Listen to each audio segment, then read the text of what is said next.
So you've obviously clicked on this video because you're capped out on your borrowing capacity, or perhaps you're trying to purchase a property and you really desire it, but you're just not getting enough money from the banks. It's lucky you've clicked on this video because I'm going to run through 5 strategies that you could be employing today, which can massively change the amounts that you can borrow from the bank. And if you stay right till the end, I'm going to run through a unique strategy that some more seasoned investors are employing today using trusts, which can actually completely change the course of your borrowing power, not just today, but well into the future. So with that said, let's dive straight into the video.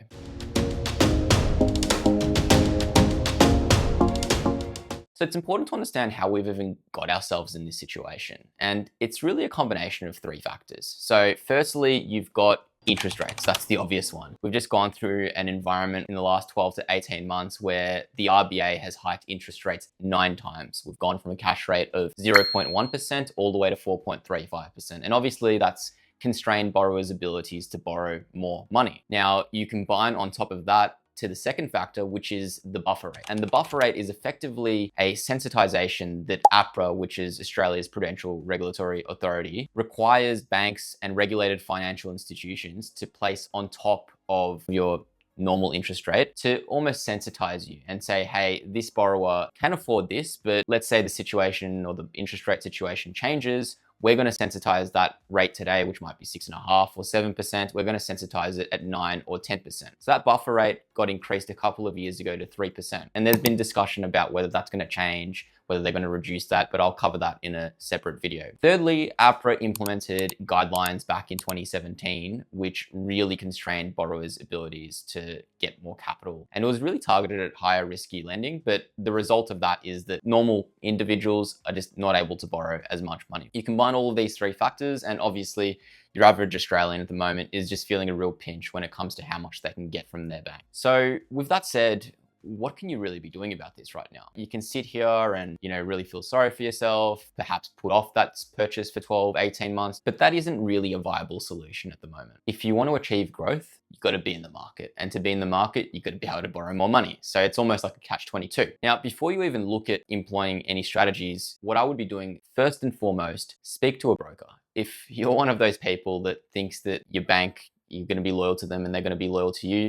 those days are far gone. The mentality that our parents could have had when they were buying their properties, very different. Your branch manager may have had more, authority to exercise discretion. That's no longer the case. You really got to get yourself in front of an experienced broker, not just the closest broker to you that might be down your nearby shopping strip, but someone who has true experience. But you're probably asking, Josh, how do I even know? There's so many brokers. It's such a saturated field. How am I supposed to find that broker that can get me more money? Well, there's a few things that you can really be looking at in this situation. Firstly, you got to ask yourself, is my broker investment focused? And when I say investment focused, I don't mean, can they get me the cheapest rates, or did my best friend use them? You want to be asking yourself, does my broker have the types of outcomes for themselves that I want for myself? So do they have experience building a portfolio? You should ask them, do you have a property portfolio? Have you had experience building a property portfolio? How many properties do you have in your portfolio? Are you diversified amongst a number of states? And if the answer is no to any of those questions, then probably you're not speaking to the right person, because a broker is more than just someone who can get you the cheapest rate or can even necessarily get you the most money, because that's not always the most important thing. Number 2, don't restrict yourself to a particular location. There may be an incredible broker, and speaking from experience, my broker is actually based in Sydney, I'm based in Melbourne. So you don't need to be using a broker that's located 3 kilometers from your house. In fact, the skills of your broker really have very little to do with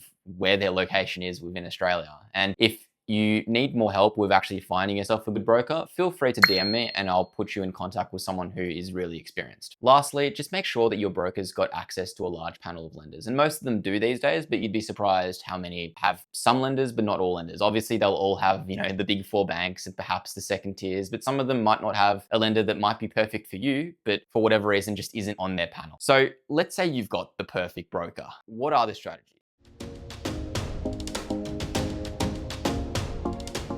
Let's start with the first one, and this is the big one. I've worked in both retail banking and corporate banking, so I've seen it all. But the biggest thing that I tend to see is individuals have a bunch of debts, whether it's car loans, whether it's personal loans, whether it's mortgages, and they kind of get them at a point in time and they forget about them. And There's ways to consolidate your debt. Let's say you've got a credit card and a car loan, and you also have a mortgage. Well, you can actually increase your mortgage, pay off your car loan debt and your credit card debt using the equity in the mortgage, reset that all across a 30-year loan term, and that can massively increase how much you can borrow with the banks. So if you're in a situation where you've got credit card debt, personal loan debt, car loan debt, and if you can just look at a way at consolidating those debts, that can massively change the course of your borrowing power. The second one is HECS debt, or student loan debt.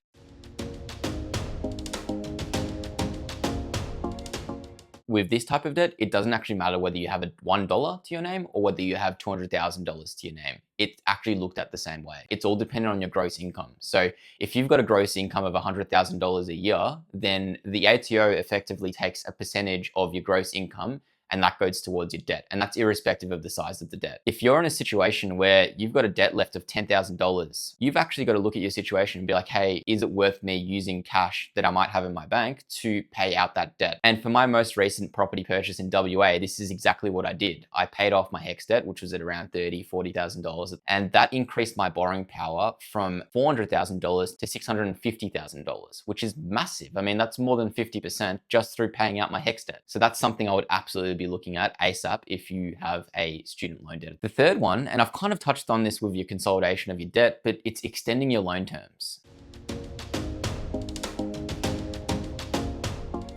So let's say you took out a 30-year loan 7 years ago for your principal place of residence. That loan's now got 23 years left. Your repayments were set at a time when you took out the loan at, say, $5,000 per month. What you can actually do is you can go back to your bank and be like, hey, I want to extend out this loan term back to 30 years. And the bank will effectively refinance that loan, extend it out to 30 years, and your repayments will go down from, let's say, they're $5,000 now to, let's say, $3,500, which can massively increase your borrowing power. Again, this is without having to increase your income or do anything really drastic. It's simply just going back to your bank and extending out your loan term, and that can hugely increase your borrowing power. And this is something that I do regularly. It doesn't matter if your loan term's down to 15 years or to 10 years or to 20 years, you can always push it back to 30 years, lower your repayments, which in and of itself, even if it doesn't increase your borrowing power, actually helps with your day-to-day cash flows. So that's the third tip. The fourth strategy that you can play around with is actually switching your repayment type. So the majority of people, when they take out a loan, particularly for their PPOR, but also for their investment properties, they go on a interest-only term or they go on a principal and interest term. And if, let's say, you've gone on an interest-only term and you have all of your debt on an interest-only term and you really want a third property or a second property and you want to increase your borrowing power, you don't have enough, but let's say you're marginally off, like you're 50K or you're 100K off. What you can actually do is when you convert from interest-only repayments to principal and interest repayments, that can actually materially increase your borrowing power, because the way that the banks look at these terms is effectively, let's say you've got a 5-year interest-only period, the bank actually assesses your serviceability based on you then repaying that 30-year loan over 25 years, because that's effectively the period over which you're going to have to repay that loan. Now, given they're assessing it based on a 25-year repayment term, that actually reduces your borrowing power. So if you convert from interest only to principal and interest, although it's a funny one because your repayments technically increase in the short term, the banks actually calculate your repayments based on an elongated term, which means you can borrow more money. So again, not necessarily one that I would encourage, and all of this obviously is dependent on your own individual financial situation, but let's say you are very close to getting that next property and you're a little bit off, this is something that you can absolutely explore. So that's number 4. Let's move on to number 5, and this one's a little bit more controversial. So this is actually using non-bank lenders. So if you're the average person out there, you've definitely heard of your CBAs, your ANZs, your NABs, your big 4 banks, Macquarie, and most people kind of are a little bit hesitant to steer away from them. And usually that's with good reason. A lot of people haven't actually heard of the term third-tier lenders, but there are a group of lenders. They actually aren't regulated by APRA. You might have heard of First Mac or Pepper Money. And these institutions, because they're not regulated by APRA, they don't have to apply certain rules. So for example, the buffer rate that I mentioned earlier doesn't apply to them. And they can actually take your repayments at face value, which can materially increase your borrowing power. So for example, with my most recent purchase where I was capped out at 650K with my big 4 lender, I actually could have borrowed over $1 million if I went to a third tier. Now, of course, you've got to be aware of the risks of going with a third tier lender. Typically, they attract a much higher rate. You're looking at 8 or 9%. They can be a lot more challenging to deal with in tough times. So they don't have the resources necessarily with hardship and other avenues when things don't necessarily go to plan. And also they can arbitrarily almost pull the rug out from underneath you when things kind of don't go to plan, or raise interest rates, or there's a lot of hidden fees. So there's things to be aware of when looking at these third tier lenders. But sometimes when the deal is that good and it stacks up and perhaps you've got a really strong yield and great growth prospects, it's one to look at if you're really capped out and you really need to get into that market. But typically when you speak to a broker, they'll tell you, hey, you can go with a third tier lender, but you should really approach this one with a plan B in mind. And that plan B typically is you take out the loan initially with a third tier lender with the view that, in a period of time, you can refinance to a top tier or perhaps a second tier lender. So those are the 5 strategies that you can be employing to increase your borrowing power. Now let's touch on a more unique strategy that really the more seasoned investors are employing today, and it's through the use of trusts.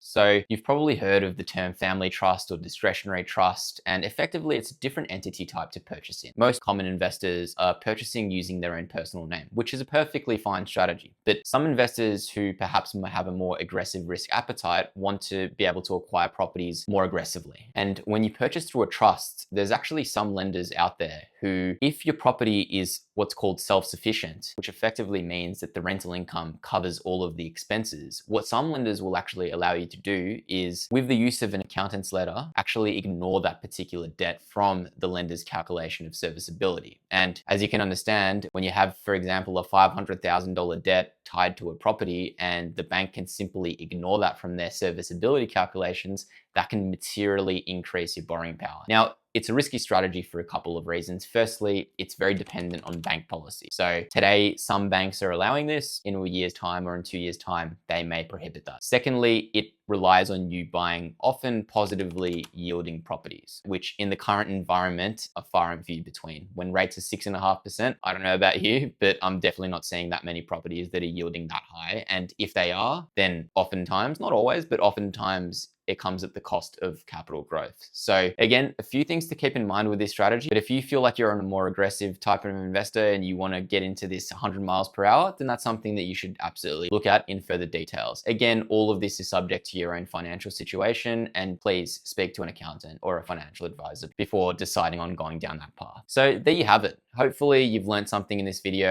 and by employing these 5 really simple but not necessarily well-known strategies, you can actually materially improve your borrowing power. If you're on the lookout for a broker, or if you have any questions, please leave a comment underneath the video. And if you found this video useful, please leave a like, subscribe, and I'll see you in the next one.